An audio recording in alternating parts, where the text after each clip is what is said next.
நீங்க ஒரு விஷயம் கவனிச்சிருக்கீங்களா? நம்ம சமைக்கும் போது, ஒரு வேலை செஞ்சுட்டு இருக்கும் போது, பைக் ஓட்டிட்டு இருக்கும் போது, ஏன் டிவி பார்த்துட்டு இருக்கும் போது, மொபைல் யூஸ் பண்ணிட்டு இருக்கும் போது, இல்ல ஏதாவது ஒரு வேலை செஞ்சுட்டு இருக்கும் போது கூட நம்ம மைண்ட்ல ஒரு விஷயம் ஓடிக்கிட்டே இருக்கும். அது என்னன்னு பாத்தீங்கன்னா, நம்ம அவங்க வந்து இப்படி பேசும்போது நம்ம இந்த விஷயத்த பேசாம விட்டுட்டோம். அவங்க இதை சொல்லும் போது நம்ம திருப்பி இதை சொல்லிருக்கலாம். நம்ம ஏன் இந்த விஷயத்த பண்ணாம விட்டுட்டோம்? இதை கூட சேர்த்து பண்ணிருக்கலாம். இந்த மாதிரி ஒரு ஒரு விஷயம் நம்மளுக்கு மைண்டுக்குள்ள ஓடிக்கிட்டே இருக்கும். அது ஏன் தெரியுமா?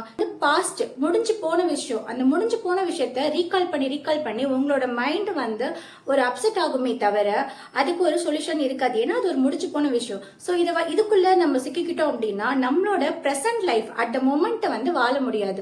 ஸோ அதனால எப்பெல்லாம் உங்களுக்கு அந்த மாதிரி ஒரு தாட் வருதோ அப்போ நீங்க ஒரு மைண்ட் கிட்ட சொல்லுங்க, இல்ல அது வந்து முடிஞ்சு போச்சு, நெக்ஸ்ட் டைம் வந்து இந்த மாதிரி நடக்காம இருக்க நம்ம என்னெல்லாம் பண்ணணும் அப்படின்னு தான் நம்ம யோசிக்கணும் அப்படின்னு சொல்லி அதுக்கு ஒரு ஃபுல் ஸ்டாப் வச்சா மட்டும்தான் நீங்க ப்ரெசன்ட் லைஃபை வாழ முடியும். ஸோ இந்த வீடியோ உங்களுக்கு பிடிச்சிருந்தது அப்படின்னா மறக்காம லைக் பண்ணிட்டு நம்மளோட சேனலை சப்ஸ்கிரைப் பண்ணிடுங்க.